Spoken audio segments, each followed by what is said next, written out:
Gostaria então de, dando continuidade à exposição que temos feito sobre família, mas ainda falando sobre filhos, nós já expusemos tanto o aspecto negativo, lá em Efésios, no capítulo 6, do verso 1 ao verso 4, e também o aspecto positivo, com o que os pais não devem fazer, vimos também o que os pais devem fazer.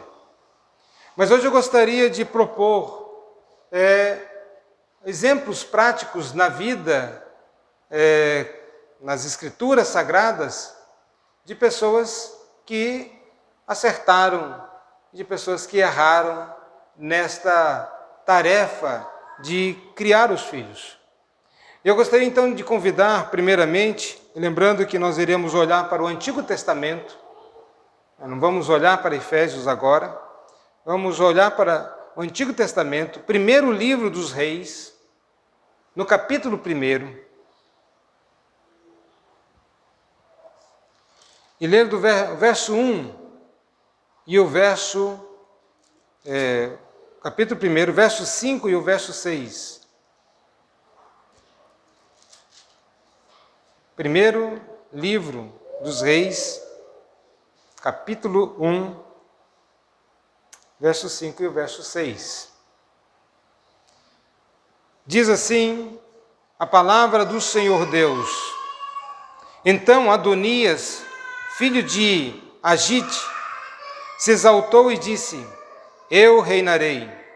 Providenciou carros e cavaleiros e 50 homens que corressem adiante dele. Jamais seu pai o contrariou, dizendo: Por que procedes assim?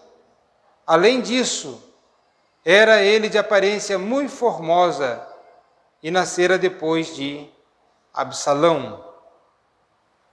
Ainda gostaria de ler um texto em 2 Reis, já no próximo livro, capítulo 4,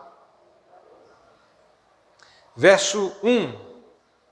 2 Reis 4, verso 1, que nos diz: Certa mulher, das mulheres dos discípulos dos profetas, clamou a Eliseu, dizendo: Meu marido, teu servo, morreu, e tu sabes que ele temia ao Senhor.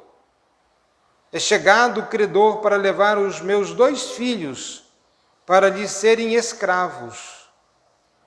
Até aqui. Irmãos, aqui nós vemos 2 exemplos de pais. E aí eu gostaria de estender não somente a figura do pai, mas também de olharmos dentro de um contexto maior, que é o contexto da família, da responsabilidade que ambos têm na criação dos filhos, pai e a mãe. Os 2 têm a responsabilidade na condução dos seus filhos diante do Senhor Deus, de ensinar, de corrigir, de disciplinar, de ensinar o caminho em que devem andar.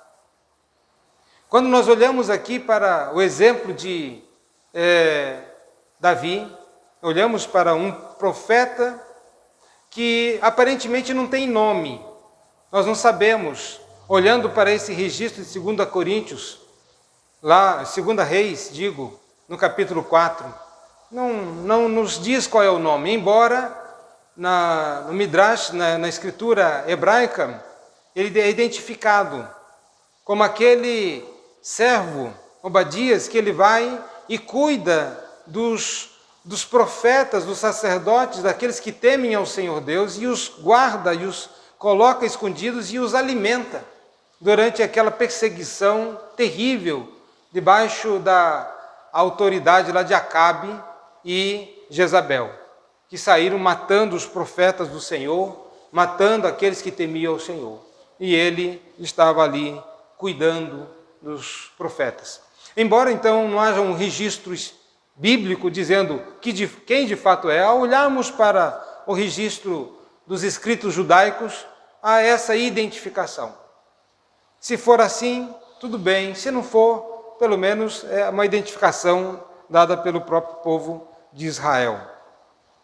Mas uma das coisas que nós percebemos, meus irmãos, e podemos entender sobre a doutrina do pecado, que a doutrina do pecado nos diz que o pecado ela é uma força terrível, segregadora, separadora. O pecado separa.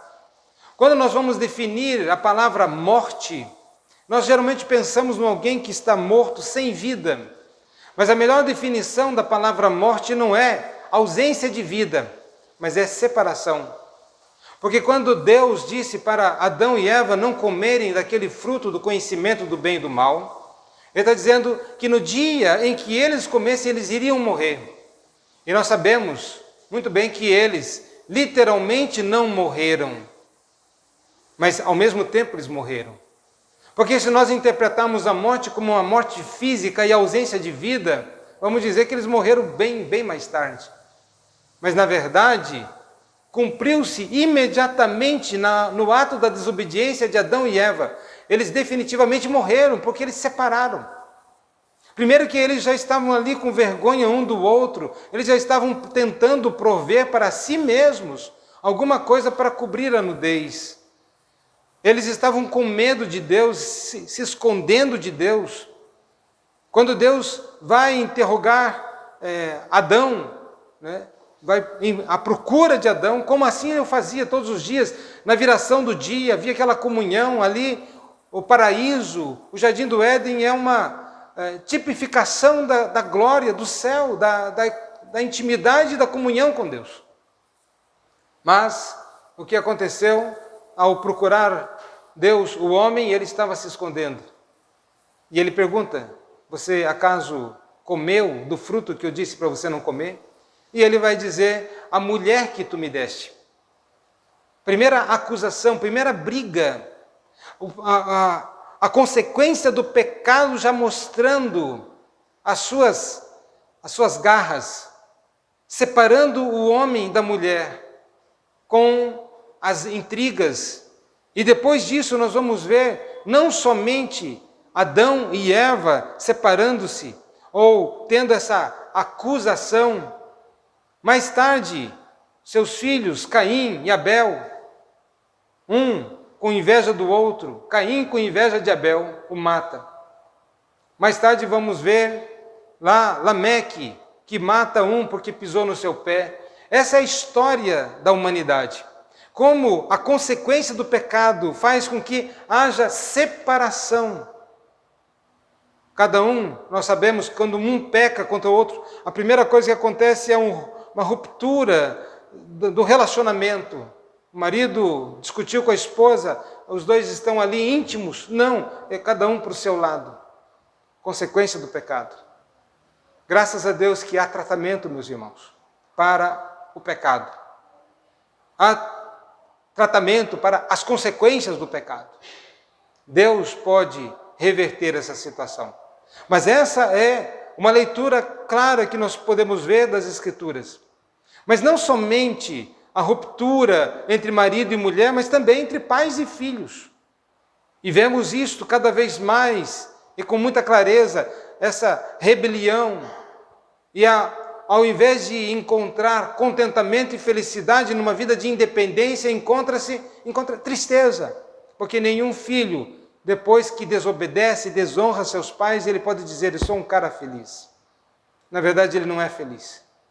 Por mais que ele esteja procurando felicidade, ele não encontra felicidade no caminho do pecado, porque o pecado só separa. Mas o homem se separou, portanto, de Deus. Ali no Jardim do Éden, ele foi expulso. Ele morreu definitivamente, porque ele está separado de Deus. Morte é igual a separação. Mas ele morreu também com relação ao próximo, à sua esposa, aos filhos, à família. Há uma ruptura ali. Em relação à sociedade, percebemos como as pessoas temem os homens e como os homens destroem os homens. Na própria natureza, o homem se desligou da natureza. Ele era o cuidador, o protetor, o administrador, agora ele é o que mais destrói a natureza. Mas por outro lado, o homem também se desligou de si mesmo. Essa é a razão porque as pessoas sentem raiva de si mesmo. É porque as pessoas não se entendem e muitas pensam em fugir, desistir da vida, acabar com a sua própria vida. Ficam indignados consigo mesmos. São consequências do pecado. O pecado sempre separa. E o que é o ministério da reconciliação? Que Deus promoveu em Cristo. É exato o oposto para que nós tenhamos todas essas, em algum grau, essas separações que houve, essa ruptura que houve. Haja agora o ministério da reconciliação. Haja comunhão. É por isso que na igreja do Senhor deve ser marcada pela comunhão dos santos. Não somente um meio de graça, mas é algo que identifica os santos. É a comunhão. Creio na comunhão dos santos, como nos diz o Credo dos Apóstolos. Nós devemos então buscar isso, porque esse é o exato oposto de um ambiente onde é dominado pelo pecado. A comunhão é onde há o domínio de Deus pelo Espírito. E nós devemos procurar isto. E isso é possível pela graça de Deus. Mas o pecado afetou todas as relações. Afetou também as relações entre pais e filhos, entre esposo e esposa. E como esse é o nosso tema, nosso foco, devemos então olhar para esta questão. Mas hoje, enfocando mais, não tanto sobre a separação entre esposos e esposas, por causa do pecado, e isso nós vemos constantemente, a vida nos ensina isso. Nós vemos as brigas, a necessidade de se fazer leis protetivas, porque senão o pecado imperando na vida e no coração, vamos ver coisas terríveis acontecendo. Mas a graça operando nos filhos de Deus deve ser um ambiente completamente diferente. Mas também devemos entender que, embora isso seja esperado nos filhos de Deus, nós devemos olhar para o passado e aprender algumas coisas. Sábios não são aqueles necessariamente que diz que a vida ensina, as lutas nos ensinam, a minha derrota me ensina. Eu não preciso sofrer terríveis quedas para aprender a não cair. Eu posso olhar para aqueles que nos antecederam.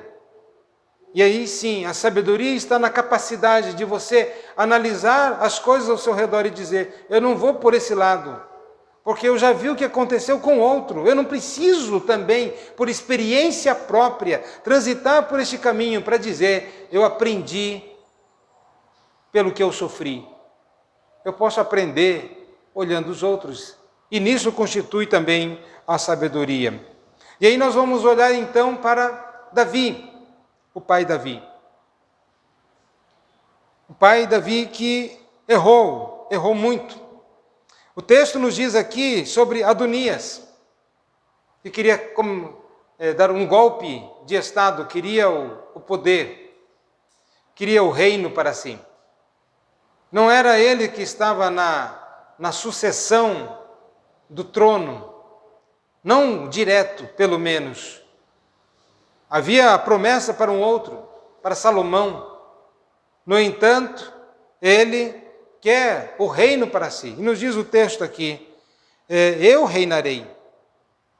E ele começa, de uma maneira prática, a providenciar situações para que ele, de fato, domine.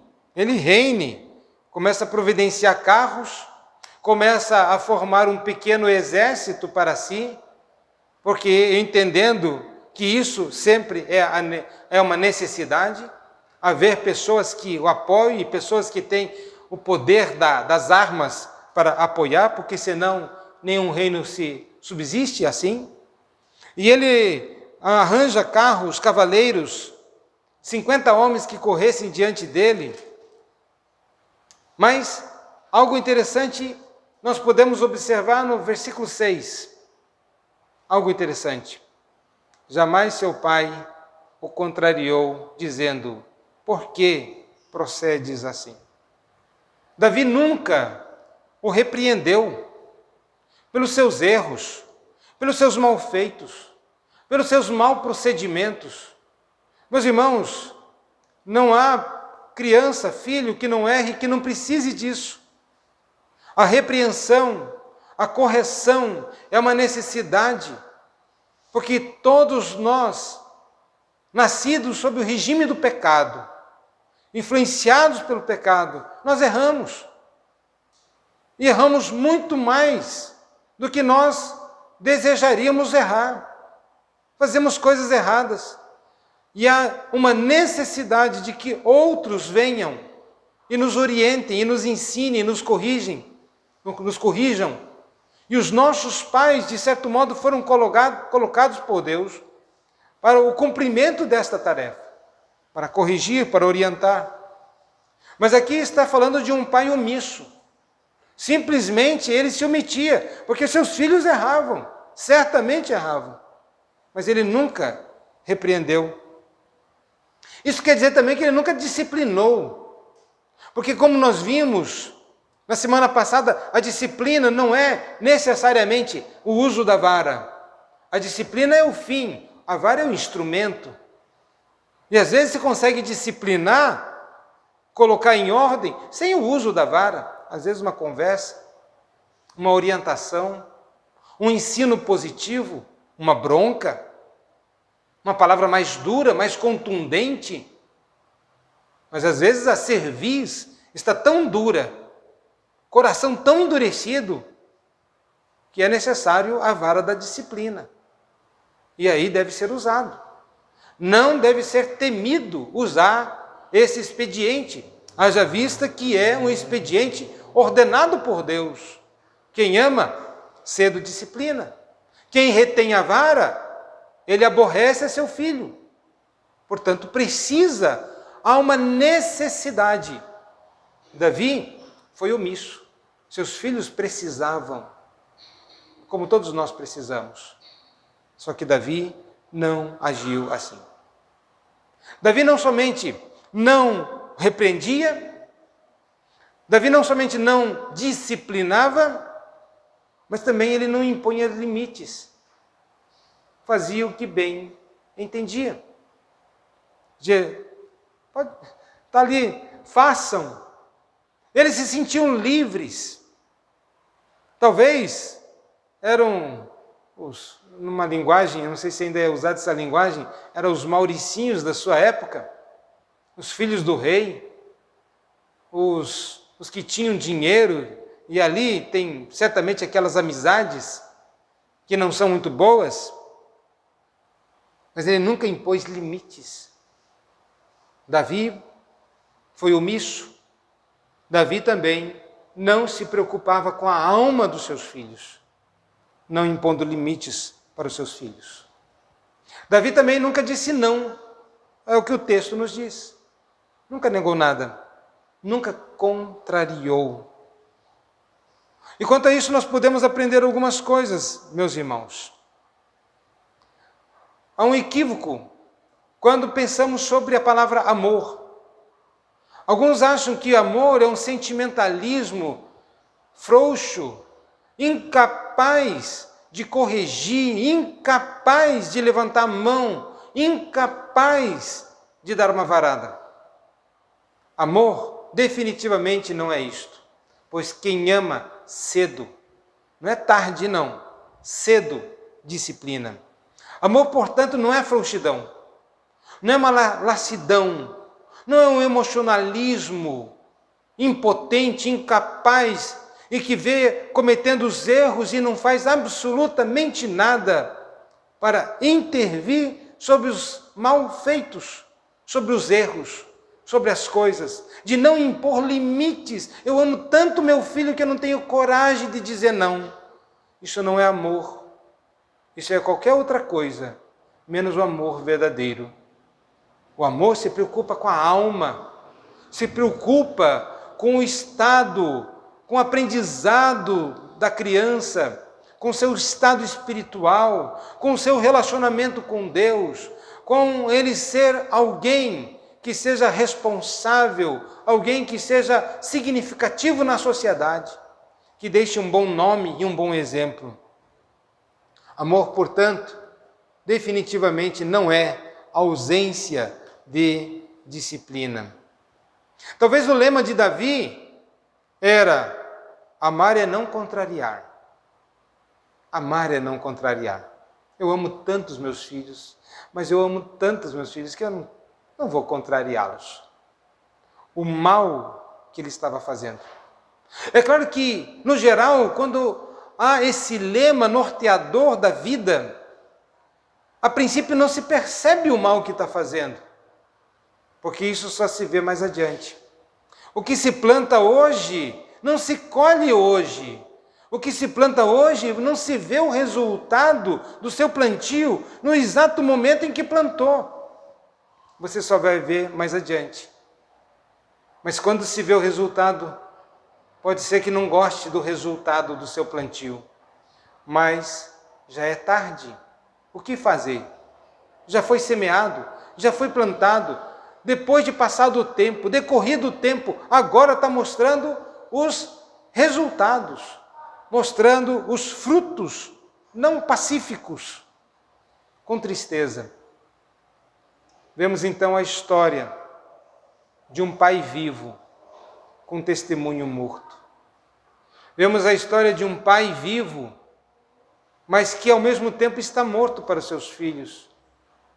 Parece que não há tempo para sentar, conversar, orientar, disciplinar, dizer não, impor limites como fruto e resultado de um coração amoroso para com seus filhos.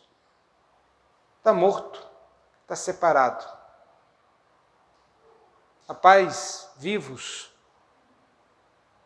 que estão mortos para com seus filhos. Porque é como se não existisse. Vê as coisas acontecendo e nada faz. É como se estivesse morto. Mas ao mesmo tempo também aprendemos que Davi, à luz das Escrituras, ele era um homem piedoso. Ele era um homem piedoso. E a Bíblia fala com clareza que ele era um homem segundo o coração de Deus. No entanto, nós aprendemos com o exemplo de Davi, homens piedosos podem errar e erram com frequência. Não somente na vida de Davi, mas quantos homens. Estava escutando uma determinada pregação que tratava sobre esse tema, de pessoas até que nós ouvimos falar são contemporâneos, ou que viveram aqui próximos da nossa própria geração. Homens famosos até, da fé, do evangelicalismo, mas cujos filhos estão acabados. Homens que o mundo evangélico conhece, mas olha, o filho é ateu. A filha é assim. Até tentar determinar de uma forma mais precisa, alguns exemplos seriam torturantes demais. Tal é a degeneração. Nenhuma vitória fora dos portões vale a derrota dentro dos portões da casa. Não importa o quanto um homem seja bem-sucedido como o rei, que era cantado por todos, as mulheres cantavam, Saul venceu seus milhares, Davi seus 10 milhares, olha Davi, Davi, todo mundo, olha Davi. Mas no seu lar não era tão aclamado assim. Mas também, meus irmãos, portanto, homens piedosos podem errar e erram com frequência. Por outro lado, nós vemos um homem, e eu vou me fiar, vou confiar no escrito judaico, para dizer, Obadias, um homem que era temente a Deus e que havia morrido, mas o seu testemunho era vivo, a sua influência era viva. Era um homem que havia morrido, mas era um homem que a esposa poderia dizer: tu sabes que ele temia ao Senhor. Tu sabes que ele era um homem temente ao Senhor. Nós não sabemos exatamente por que ele estava endividado. Mas se formos pegar do ponto de vista, sendo aquele homem que estava sustentando os profetas, talvez ele tenha feito até dívida nesse sentido, ajudando, auxiliando outros, auxiliando aqueles que na época do profeta, do rei Acabe, tinham passado por necessidades e perseguições, e ele os escondia em cavernas, em grutas, e lá ele levava comida para essas pessoas. Onde é que ele arranjava essa comida toda? Certamente ele não podia pegar da mesa do rei. Primeiro que seria roubo. De onde ele conseguia comida para alimentar tantas pessoas? É possível que ele tenha, com esse desejo de servir e servir a Deus e pelo temor do Senhor, até contraído essa dívida. Assumindo, como disse, a hipótese de que seja este homem, como nos escritos judaicos dizem. Diz, ele alimentou os profetas, os guardou da perseguição cruel de Acabe, lembrando, eles, os profetas do Deus Altíssimo, estavam sendo perseguidos e mortos.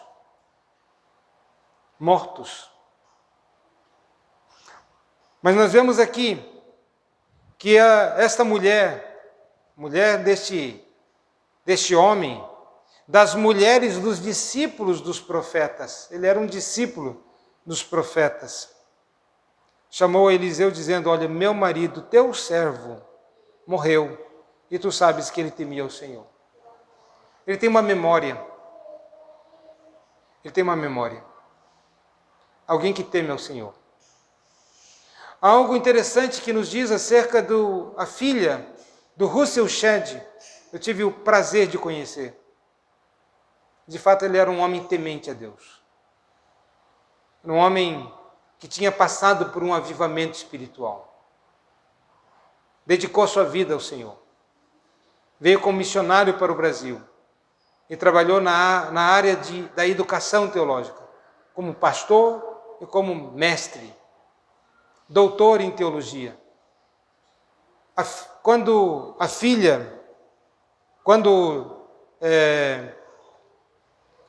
ele morreu, o Russell Shedd, a filha dele disse: eu só sei que meu pai era pecador, porque a Bíblia diz que ele é pecador. Mas eu não via pecado nele. Eu acredito que a Bíblia diz a verdade. Meu pai era pecador, mas eu não consigo identificar. Um homem cuja memória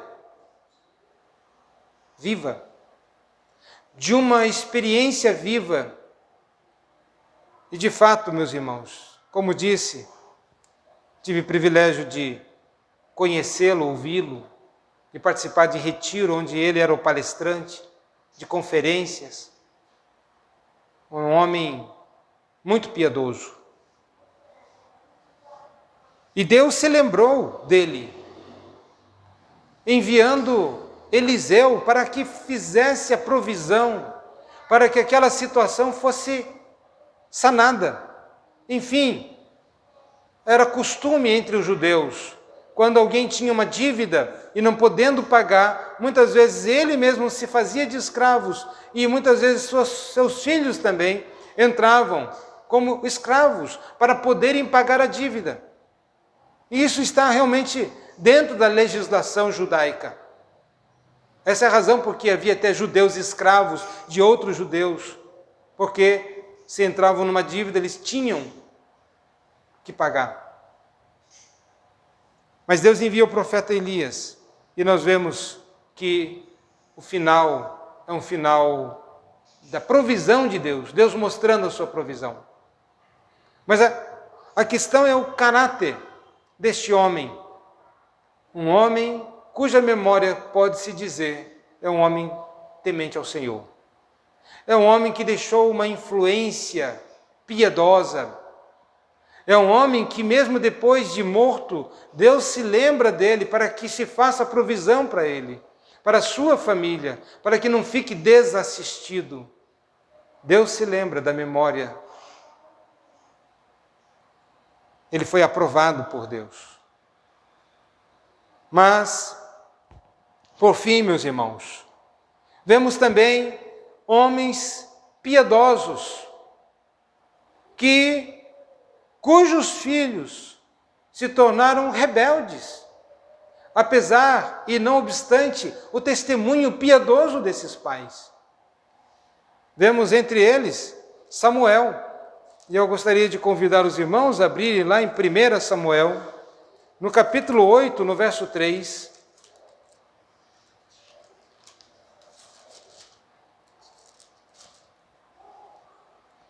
que nos diz: porém seus filhos não andaram pelos caminhos dele. Percebam, ele anda pelo caminho da piedade, ele dá o exemplo, porém seus filhos não andaram pelos caminhos dele, antes se inclinaram à avareza e aceitaram o suborno e perverteram o direito. Não andaram no caminho do pai Samuel, homem que era juiz em Israel, sumo sacerdote, alguém altamente envolvido nas coisas de Deus, temente a Deus.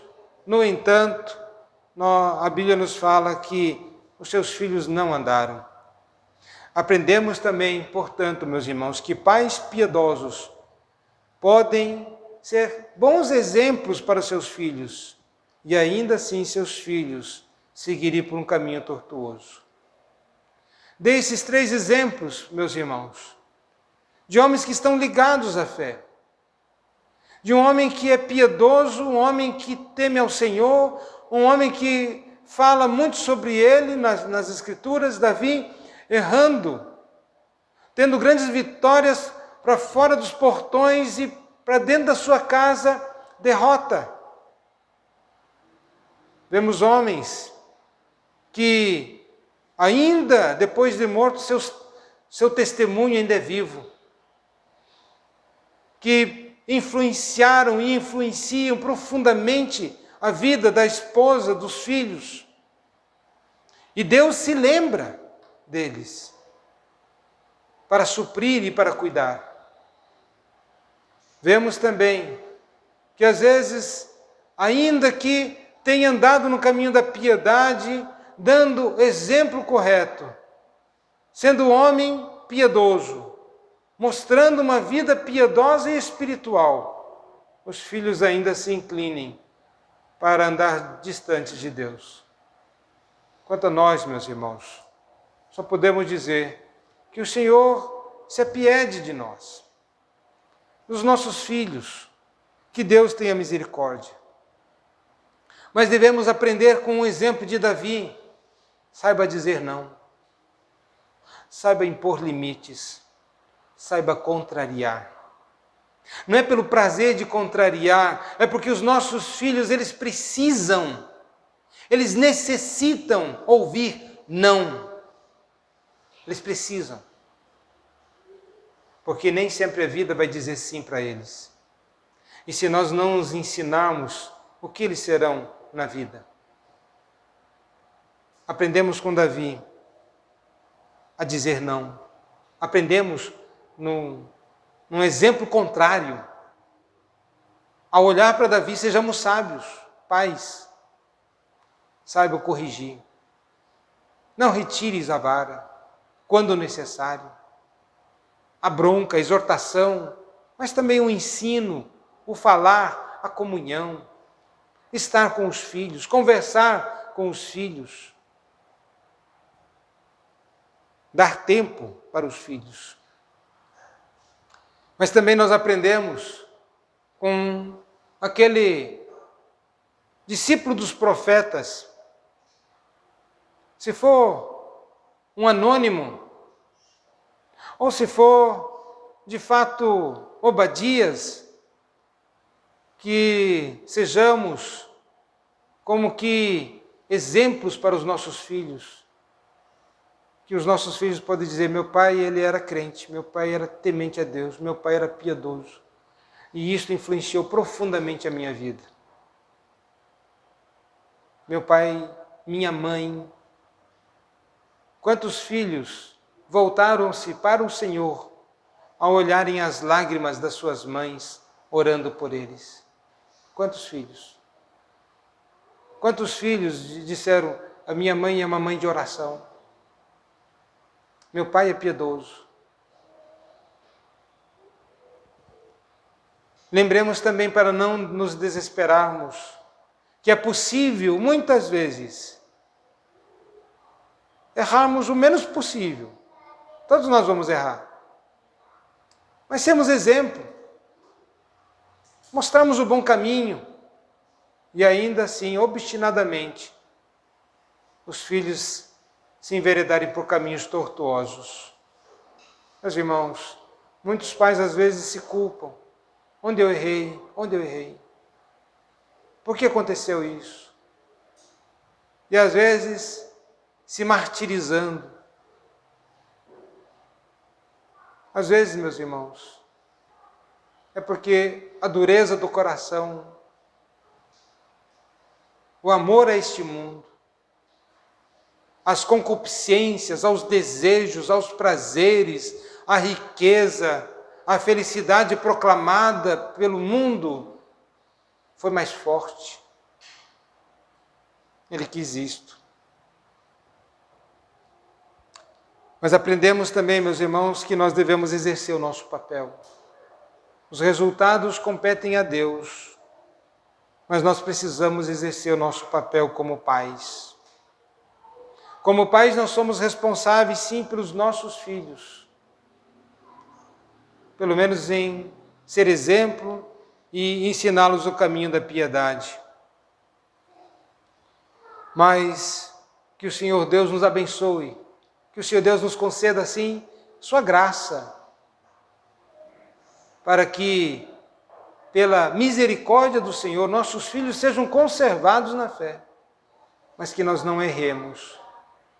É possível também um outro caso, mas aí eu já entraria em homens ímpios. Vamos ver na Bíblia, homens ímpios, cujos filhos foram piedosos.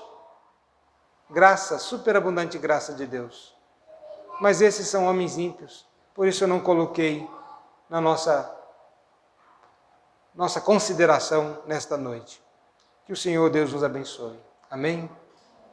Vamos orar ao Senhor Deus. Santo e eterno Deus, Deus gracioso, Deus misericordioso, Deus que criou e estabeleceu, instituiu a família.